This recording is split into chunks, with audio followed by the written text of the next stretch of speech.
둘째 주 음력으로 1월 1일을 맞이해서 신년 축복의 메시지를 하나님께서 우리에게 주셨습니다. 오늘 말씀은 마태복음 5장 말씀에 산상수훈이라는 말씀을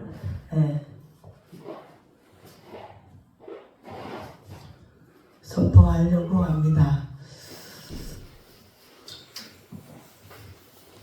이 말씀은 예수님께서 저희들에게 굉장히 영적인 사람이 어떻게 살아야 되는가에 대해서 말씀을 하고 있습니다. 마태복음에서 이제 구원을 받았으면 구원받은 자의 삶을 살아야 된다는 그 내용의 말씀이 첫 번째 산상수훈 중에서 첫 번째가 팔복강화입니다.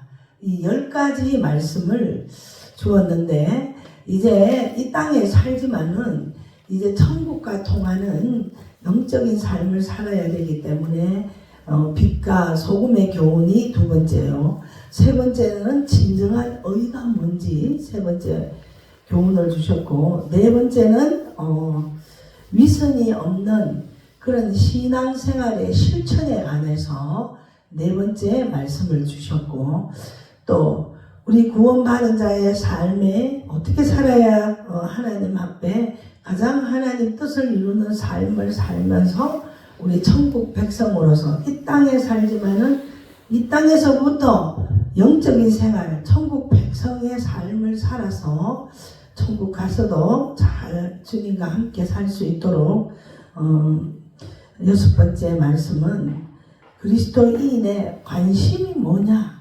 어디다가 관심을 가지고 이 땅에서 살아가는지에 대해서 교훈을 주시는 말씀이고, 그 다음에 일곱 번째 우리에게 주신 교훈은 여섯 번째는 비판에 대한 경고입니다. 비판에 대한 경고의 말씀. 다른 사람들을 비판하는 행위의 그 해악성을 말하는 거예요. 남을 비판하면 비판한 그대로 본인도 비판을 받을 것이라는 것에 대한 여섯 번째 비판에 대한 교훈이 있습니다. 그 다음에 일곱 번째 교훈은 뭐냐? 기도할 것을 권고하고 있습니다. 마태복음 7장 7절로 12절 말씀에 보면 기도에 축복과 특권이 있다는 거예요. 하나님 자녀만 하나님께 기도할 수 있어요. 근데 그 기도의 응답이 하나님 자녀만 내려준다니까요. 마귀자는 하나님 앞에 아무리 기도해도 듣지를 않는 거예요. 마귀 자녀들은 누구한테 기도하는 거라고요? 사탄마귀한테 기도하는 것이죠. 그러니까 하나님 자녀만 하나님께서 우리의 기도를 들어주시고 응답해주는 그런 특권을 가졌다는 것을 아셔야 됩니다. 그 다음에 이 여덟 번째 우리에게 주신 교훈이 뭐냐? 항상 우리가 가는 데에는 두 가지 길이 있어요. 마태복음 7장 13절 14절 말씀에 보면 멸망에 이르는 넓은 길이 있는가 하면 또 근데 그 멸망의 길로는 가지 말라고 하죠. 그 길로 가지 말고 좁은 길을 선택해라. 좀 힘이 들고 고생하고 고통스럽더라도 좁은 길로 가는 것이 우리 천국 백성의 삶이다 하는 것입니다. 그 다음에 이제 아홉 번째는 나무와 그 열매에 관한 말씀이 있습니다. 마태복음 7장 15절에서 20절 말씀에 보면 그들의 열매로 그들을 알리라고 말합니다. 그러니까 저게 무슨 나무인지 잘 모를 때 예를 들어 대추가 열렸으면 대추나무가 분명하죠. 그 무슨 나무인지 잘 모를 때 그 열매를 보면은 어떤 건지 알 수 있듯이 정말 열매 맺는 삶을 사는 성도인지 아니면 보기에는 열매를 잘 맺게끔 풍성하게 생겼는데 실제로는 열매가 하나도 없는 그런 자도 있다는 것을 말씀하고 있죠. 그래 우리의 삶은 하나님의 자녀가 되었으면 자녀다운 삶을 살아야 된다 이 말입니다. 그래서 10번째는 이 하나님 뜻대로 행하는 그런 자라야지 된다는 것입니다. 네.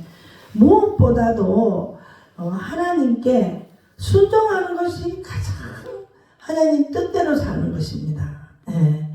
그래서 예수 그리스도께서 우리를 위하여 십자가에 죽으시고 부활하셔서 하나님 자녀 삼아주시고 그 다음에 우리가 하나님 말씀에 순종하는 것은 어린 양의 피와 그들의 정언하는 말씀으로서 살아야지만이 이길 수 있죠. 악한 사탄을 이길 수가 있고 또 죄를 이길 수가 있고 내 속에 있는 자아를 이겨야지 죄를 이길 수가 있단 말입니다. 옛날 하던 그 체질대로 그대로 살면은 죄를 이기지 못해요. 또 죄에 빠지게 된다는 우리의 죄의 속성이 있기 때문에 그렇다는 것을 깨닫고 우리 어린 양의 피와 말씀으로서 율법을 이겨야 된다는 것을 분명히 말합니다. 예, 율법을 이루어 나가려면은 율법에 서로 사랑하라는 그 말씀을 실천해야지만이 사랑으로서 모든 허다한 죄를 덮는다고 했었어요. 예, 그러니까 하나님 말씀대로 살아야지만이 하나님 말씀에 순종하는 삶을 사는 것이 바로 천국 백성이 사는 영적인 생활을 하는 그런 사람이 될 수 있어요. 오늘 첫 번째 말씀이 이 팔복 강한데 마태복음 5장 3절부터 12절 말씀이 하나님 나라의 시민으로서 이 땅에 살지만 우리는 하나님 나라의 삶을 사는 거예요. 살아갈 때 되는 복이 있는데 복 주세요, 복 받으세요, 복 한다고 해서 복이 다 받는 게 아니더라고요. 그러면 하나님께서 팔복 8가지 이 말씀대로 사는 사람에게는 복이 저절로 굴러들어와요. 앞으로 넘어져도 복을 짊어지고 저기 안고 일어서고 뒤로 넘어져도 복을 짊어지고 사는 이런 팔복 강화 말씀대로 사시는 분이 진정한 하나님의 복을 받게 된다는 이 말씀이 산상수훈의 10가지의 교훈 중에 첫 번째가 팔복 강하고 두 번째가 빛과 소금의 교훈이다 이 말입니다. 빛과 소금의 교훈은 세상에 끼쳐야 할 그리스도의 생활이 뭐냐 이 말입니다. 내 자신을 태워서 소금의 맛을 내야 소금인 것이지 소금이 맛을 잃어버리면 밟혀버린다니까요. 예. 그리고 빛이 나야 되죠. 자기를 태워서 빛을 발해야 됩니다. 빛을 오신 그리스도를 모시고 있으신 분은 일어나라 빛을 발하라가 되죠. 그분이 가는 곳곳마다 빛의 사자가 되어서 어두움을 다 물리치는 그런 빛과 소금의 교훈에 대해서 그리스도인의 생활이 이 세상에 끼치는 영향이 무엇인지를 말씀하고 있는 것이고 진정한 의인은 하나님의 율법이 더 깊은 의미를 알아야 된다는 것이에요. 예. 예수 그리스도의 십자가의 죽음으로 죄를 대속하셨고 3일 만에 부활하심으로써 새로운 영 성령을 부어주셨기 때문에 하나님의 이 율법의 더 이 의미를 깨달아야 된다는 것입니다. 깊은 의미를 깨닫는 것이 하나님의 의미다. 그 다음에 네 번째는 위선이 없는 신앙생활의 실천을 해야 된다 이 말입니다. 예, 어떤 동기를 가지고 무슨 일을 해서는 안 된다 이 말이에요.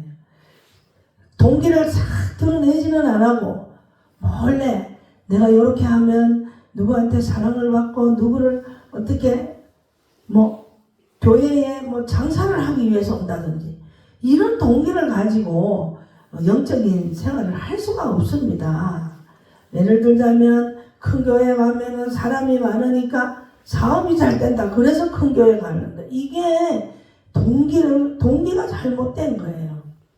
그래서 어떤 동기를 가지고 막 구제하고 기도하고 금식을 하고 아무리 해도 우리 하나님께서는 그 동기를 가지고 자기 자신을 위한 삶이라는 걸 다 알고 있기 때문에 절대로 그분은 영적인 의미를, 영적인 생활을 할 수가 없어요. 영적인 깨달음을 줄 수가 없어요. 계시형이 내리지가 않는 거예요. 자기 그 동기의 어떤 계산에 의해서 신앙생활을 한다는 것은 정말로 그거 진짜 나쁜 것이에요. 아무리 교회를 다녀도 축복이 없고 어려움만 계속 생기고 계속 그렇게 된다면 정말 내가 이 마태복음에 나오는 이 산상수훈의 10가지 교훈을 제가 지키고 있는지 없는지 한번 신앙 점검을 해볼 필요가 있다는 것입니다. 그리고 이제 그리스도의 관심은 뭐냐? 먼저 관심은 제1번이 하나님을 섬기고 하나님 나라에 대해서 관심이 있어야 된다 이 말입니다. 하나님 나라에 확장이 되든지 건설을 하든지 말든지 자기는 그냥 교회만 왔다 갔다 자기 은혜만 받으면 된다 그런 생각을 하시면 안 된다니까요.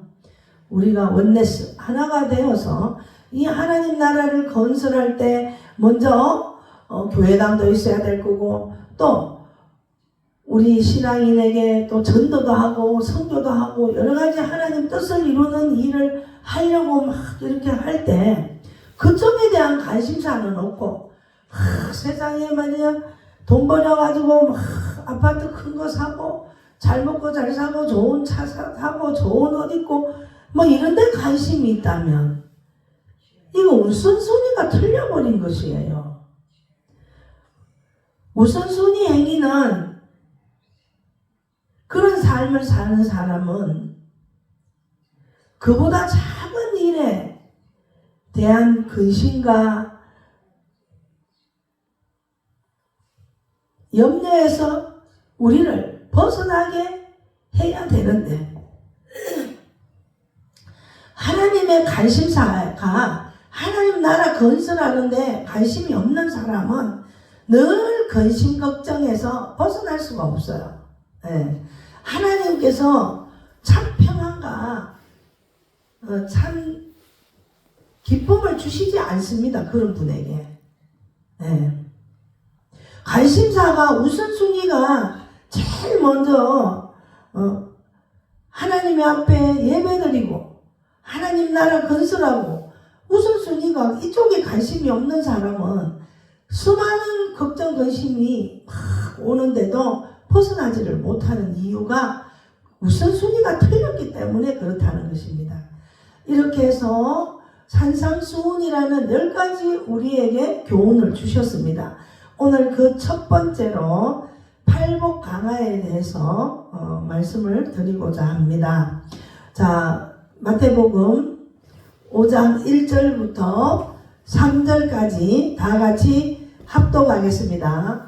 예수께서 무리를 보시고 산에 올라가 앉으시니 제자들이 나온지라 입을 열어 가르쳐 이르시되 심령이 가난한 자는 복이 있나니 천국이 그들의 것입니다 라는 말씀을 하셨습니다.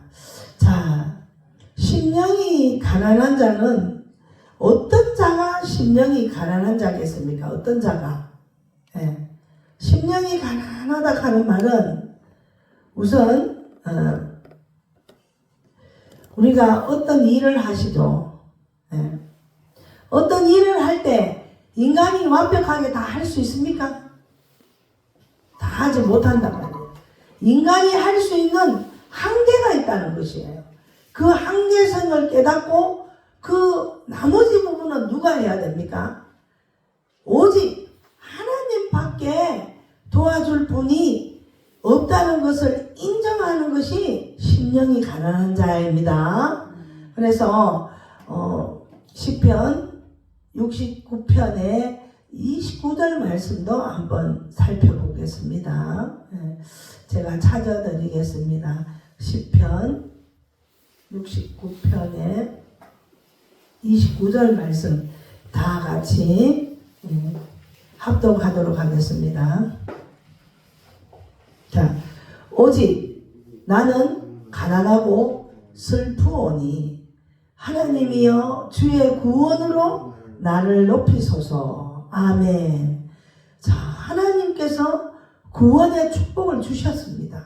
구원을 통해서 나를 어두움에서 건져주셔서 사랑의 나라로 옮겨주신 그 하나님께서 오늘도 이 일을 해야 되는 이 일에도 하나님께서 함께 하시면 완벽하게 모든 일이 다 되어진다. 인간은 한계가 있을 수밖에 없다. 이 나의 한계성을 깨닫고 정말 그 나머지 부분들은 오직 하나님께서 도와줄 수밖에 없다. 하나님이 도와주시면, 하나님이 함께 하시면 이를 인정해야 돼요. 그것을 인정하는 사람에게는 정말 심령이 가난한 자가 되어서 어떻게 된다고요? 천국이 나의 것이 된다는 것입니다. 그런 자가 진짜 복이 있습니다. 자, 30절 말씀. 내가 노래로 하나님의 이름을 찬송하며 감사함으로 하나님을 위대하시다 하리니, 인간의 한계에서 나머지 부분을 전부 다 해주신 분이 오직 하나님밖에 없으니 감사함으로 하나님을 위대하시다 높이는 그런 우리 성도님들이 되어줘야 될 것입니다. 이것이 소 곧 불과 굽이 있는 항소를 드림보다 여호와를 더욱 기쁘게 함이 될 것이니라. 아멘. 정말 하나님을 인정한다는 것이 얼마나 정말 하나님을 기쁘게 한다 이 말이에요. 그렇게 하는 자에게 우리 하나님께서 다 도와주시고 감사함으로써 하나님을 위대하시고 하나님 앞에 찬송드리는 그 자는 심령이 가난한 자이기 때문에 복을 받습니다. 그런데 오만한 자들이 그런 자를 좋아해요, 싫어해요? 오만한 자, 마귀 새끼 자녀들은 어때요? 그런 자들을 너무 싫어하는 거예요. 그래가지고 막 축복받고 잘 되면 너무나 그 자를 핍박해요. 왜? 이렇게 심령이 가난한 자가 돼가 막 복을 받고 이러는 걸 보면 그 꼴을 보지를 못해요. 그래가지고 그 오만한 자는 그렇게 사는 자를 핍박을 하다가 나중에는 박해까지 당하는 그런 자가 된다 이 말입니다. 예. 자, 시편 37편의 14절 말씀으로 확인 한번 해보겠습니다. 시편 37편의 14절 말씀 한번 봅시다. 자, 다 같이 크게 합동하겠습니다. 악인이 칼을 빼고 활을 당겨 가난하고 궁핍한 자를 엎드러뜨리며 행위가 정직한 자를 죽이고자 한다. 네. 이게 누구냐? 오만한 자들이 이렇게 한다니까요. 오만한 자가 어떤 자가 오만한 자입니까? 하나님을 높이시지 않고 하나님을 믿지 않고 뭐를 섬깁니까? 우상을 숭배하는 자, 피조물이 타락한 그 악신, 악령을 숭배하는 자가, 오만한 자가 막 이렇게 하나님의 영적인 생활을 하는 자를 보고 막 악인이 칼을 빼가 활을 당겨고 또 가난하고 궁핍한 자를 엎드려버리고 아주 행위가 정직한 자를 죽이고자 하는 이런 오만한 자들은 어떻게 되느냐? 자, 15절 다 같이 합독하겠습니다. 그들의 칼은 오히려 그들의 양심을 찌르고 그들의 활은 부러지리로다. 아멘. 우리 하나님께서 그렇게 오만한 자를 언제까지나 가만히 두겠습니까? 가만히 둔다고 생각이 듭니까? 절대로 그런 일을 우리 하나님께서 가만두지 않습니다. 심령이 가난한 자를 죽이려고 하는 것은 자기 양심을 찌르고 있는 것이에요. 그리고 그 한을 당겨가지고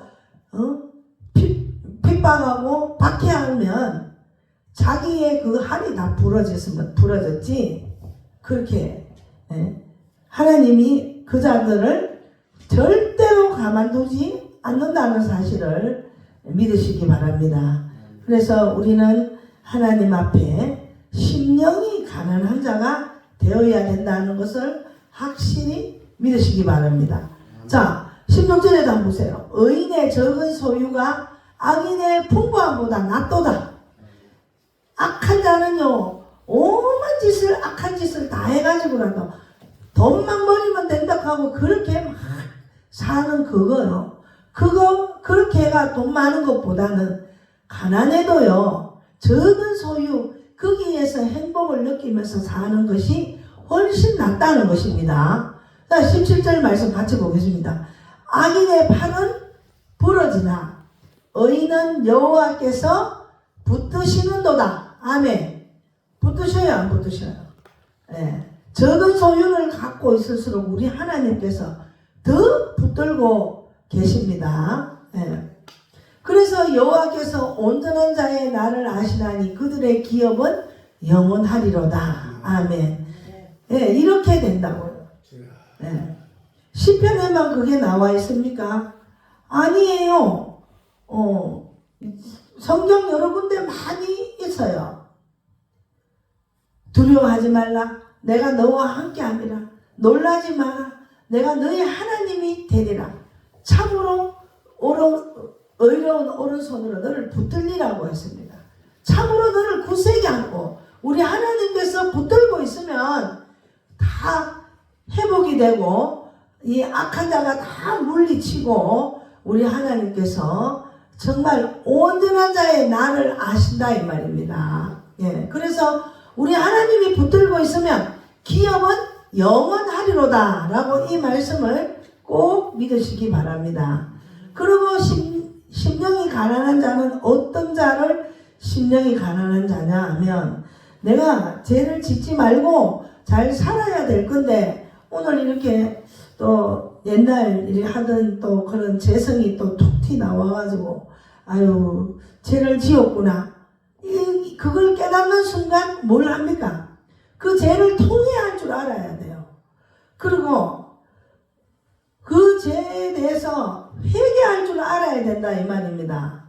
회개하는 자가 정말 진정으로 하나님 뜻을 돌이켜서 그 자를 붙들어 주십니다. 죄를 짓는 순간에는 붙들어 주시는데 잠시 너울난지는 모르겠죠. 우리 하나님께서 한번 구원하신 그 자에게 죄를 지었더라도 회개하고 통회하고 자복하고 그런 자면 다시 그분을 뜻을 돌이켜서 그분이 원하시는 모든 소원을 다 이루어진다 이 말입니다.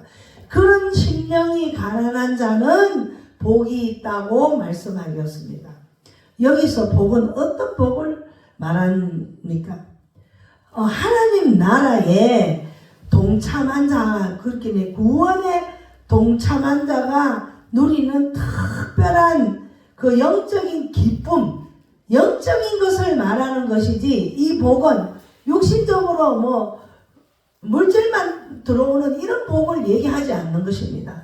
영적인 기쁨과 평안, 이것은 이 세상에 그 누구도 줄 수 없는 그 평안을 받으면은 다 회복이 되고 물질도 큰 축복을 받게 되는 것은 따라오는 것입니다. 물질 축복은 먼저 영적인 그 기쁨, 영적인 평안, 거기에 그 자는 하나님 나라 구원에 동참하는 자만이 복이 있고 그런 축복을 누릴 수가 있습니다.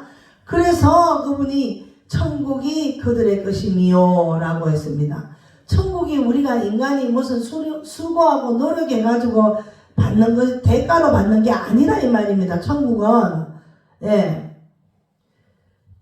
하나님께서 우리에게 긍휼하심을 베풀을 때 그 긍휼하심의 복을 받는 것이 바로 구원의 축복으로 이어질 때 하나님과 함께 주시는 그 선물, 그 구원을 받은 자, 그 하나님의 긍휼하심에 대한 보상으로 받은 것이 천국이지 우리가 노력해서 받는 게 천국이 아니라니까요. 그래서 심령이 가난한 자는 복이 있나니 천국이 그들의 것입니다 라고 말씀하셨습니다. 자, 오늘 두 번째 복까지 보도록 하겠습니다. 자, 마태복음 5장 4절 말씀을 다 같이 합독하도록 하겠습니다.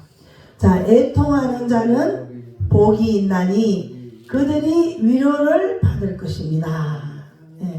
여기서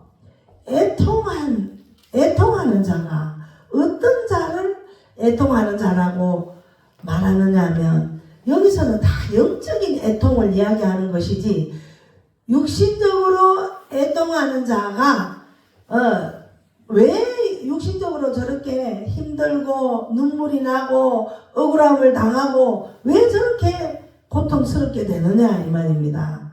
그것은 곧 영적인 게 잘못되면 다 잘못된다. 육신적인까지. 그래서 내 영혼이 잘된과 같이 범사가 잘되고 육체도 강건해진다. 이렇게 말씀을 하고 있는 것입니다. 여기서 애통하는 자는 자 영적으로 잘못된 자는 우리가 원죄를 타고났잖아요. 원죄를 타고났다는 것은 뭐냐? 마귀의 자녀로 태어났다 이 말입니다. 그러니 마귀 시키는 대로 마귀의 종로로 타고 사는 그런 자들이다 이 말입니다. 그래서 우리 예수 그리스도가 오신 이유가 뭐냐? 사도행전 10장 38절의 말씀을 한번 보십시오. 다 같이 모니터 봐주시기 바랍니다. 하나님이 나사렛 예수에게 성령과 능력을 기름 붓듯 하셨음에 그가 두루 다니시며 선한 일을 행하시고 마귀에게 눌린 모든 사람을 고치셨으니 이는 하나님이 함께 하심이니라. 아멘. 죄를 지으면은 죄인과 하나님이 함께 하지 못해가지고 어떻게 됐어요? 하나님이 떠나버렸어요. 떠나버렸는데 우리 말씀이 육신이 되어 오신 예수 그리스도께서 성령과 능력으로 하나님한테 기름 부음을 받았듯이 우리에게도 기름 부음을 부어주십니다. 그리스도라는 말의 뜻은 기름 부음 받은 자입니다. 왕권으로 제사장권으로 선지자권으로 다 이 세 가지 직분을 가진 자에게 기름을 부었어요. 이 세 가지 합친 직분이 우리 예수 그리스도의 구원자다 이 말입니다. 구원자는 왕에게 기름 부으시고 제사장에게 기름 부으시고 선지자에게 기름 부으신 이 세 가지의 일을 동시에 다 하시는 분이 구원자 되신다 이 말입니다. 이 구원자가 뭐하러 오셨습니까? 자, 제 밑에 모니터 다 같이 한번 보시기 바랍니다. 마귀에게 눌린 모든 사람을 고치셨으니 우리 예수 그리스도가 오신 이유가 마귀에게 눌린 사람을 모두 다 고쳐줘요. 왜 그렇습니까? 성령을 받으면 내 원죄를 타고났었다는 것은 마귀의 자녀로 태어났던 마귀의 영이 쏙 빠져나갑니다. 그리고 마귀에게 눌린 것이 뭡니까? 영적 문제, 정신 문제, 육신 문제가 왔다고요. 정신 문제 온 것도 뭐 우울증, 조울증 뭐 여러 가지 장애 많지 않습니까? 그런 것들을 정신과에서 우선 약도 먹어야 되지만은 점점 하나님 말씀이 깊어지면서 약은 조금씩 줄이면서 하나님 말씀이 깊어지면 그 병이 치유가 일어납니다. 고치셨다고 분명히 되어 있죠. 눌린 자, 영적 문제, 정신 문제를 눌린 자라고 합니다. 이것은 하나님이 함께 하셨습니다. 아멘. 하나님 떠나는 문제를 하나님과 함께 하려면 제사함을 받아야 된다 이 말입니다. 그래서 죄의 삭선 사망의 값을 우리 예수 그리스도께서 십자가에서 대신 속죄 제물로 죽으셨지 않습니까? 그리고 여자의 후손이 뱀의 머리를 깨트린다. 네. 마귀를 꼭 깨트려버려요. 마귀의 대가리를 깨트려버리면 마귀가 힘을 못 써요. 뱀 대가리는 대가리가 깨지면은 힘을 못 쓴다니까요. 그리고 우리 주님께서 3일 만에 부활하셔서 성령을 부어주셔서 지금 나와 함께 성령이 함께 하는 것이 하나님이 함께 하시는 거예요. 성령 하나님이 함께 하시는 것이 바로 하나님이 함께 하면 마귀의 눌린 병을 다 고치신다고 말씀하셨습니다. 예. 또 히브리서 2장 14절. 왜 말씀이 육신이 되어 오셨을까? 왜 하나님인데 마리아 뱃속에서 태어나서 왜 성령으로 잉태되어서 예수님이 오신 것은 무엇 때문에 오셨느냐? 여기 한번 보십시오. 자, 다 같이 모니터를 보고 합독하겠습니다. 죽음을 통하여 죽음의 세력을 잡은 자, 곧 마귀를 멸하시며, 마귀를 멸하시려고 말씀이 육신이 되어 오셔서 십자가에서 죽으셨다는 것입니다. 자, 자녀들은 혈과 육에 속했으니 하나님 자녀는 다 육이 있죠. 혈도 있고 육도 있고 다 있어요. 그도 또한 같은 모양으로 예수 그리스도도 똑같이 우리와 같이 혈과 육을 지내는 것은 물론 태어난 것은 다 틀려요. 처녀 배속에서 마리아 배속에서 성령으로 잉태된 예수 그리스도도 우리처럼 이렇게 혈과 육신을 함께 지녔어요. 그 육신을 지내서 왜 하나님이 이 육신을 입고 왔느냐? 자, 다 같이 죽음을 통하여 죽음의 세력을 잡은 자, 곧 마귀를 멸하시려고 우리 예수님이 육신을 입고 오신 거예요. 예.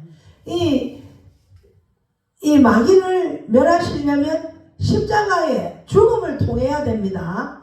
몸짓고 피 흘리시고 죽음을 통해서 죄의 삭선 사망의 값을 지불해 주신 것이 대속물로 오셨다. 대신 속죄 제물로 오신 예수 그리스도께서 십자가의 죽음은 왜 죽으셨나?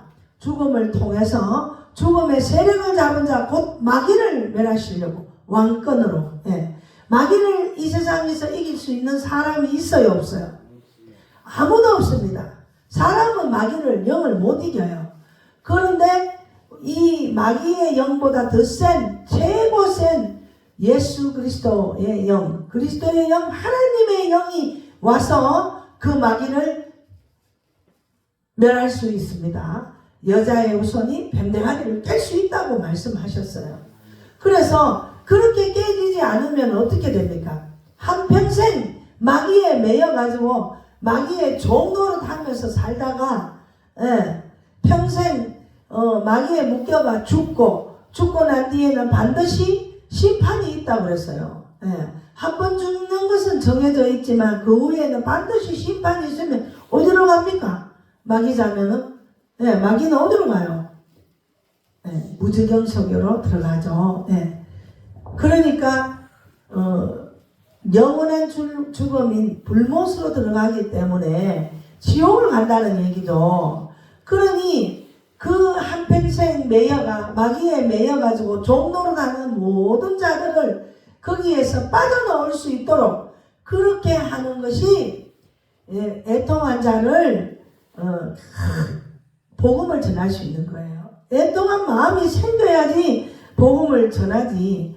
애통한 마음이 없는데 어떻게 그 사람에게 복음을 전하겠습니까? 그런 오늘 말씀이 두 번째, 그 애통한 자, 그 자를 위해서 마귀에 눌려가지고 마귀의 종로를 타면서 사는 그 자들을 애통하게 생각하는 자가 복이 있다니 그들이 하나님의 위로를 받을 것이다 이 말입니다. 그 복음 전하다가 얼마나 선교하다가 핍박받고 나중에 죽기까지 하지 않아요. 그런데 우리 하나님께서 그런 사람을 굉장히 위로를 해준다 이 말입니다. 하나님이 위로를 해주면 그 인생이 어떻게 되겠습니까? 정말 평안과 모든 기쁨과 하나님 나라에 들어갈 수 있는 천국 백성으로 완전히 되는 것이지 않겠습니까?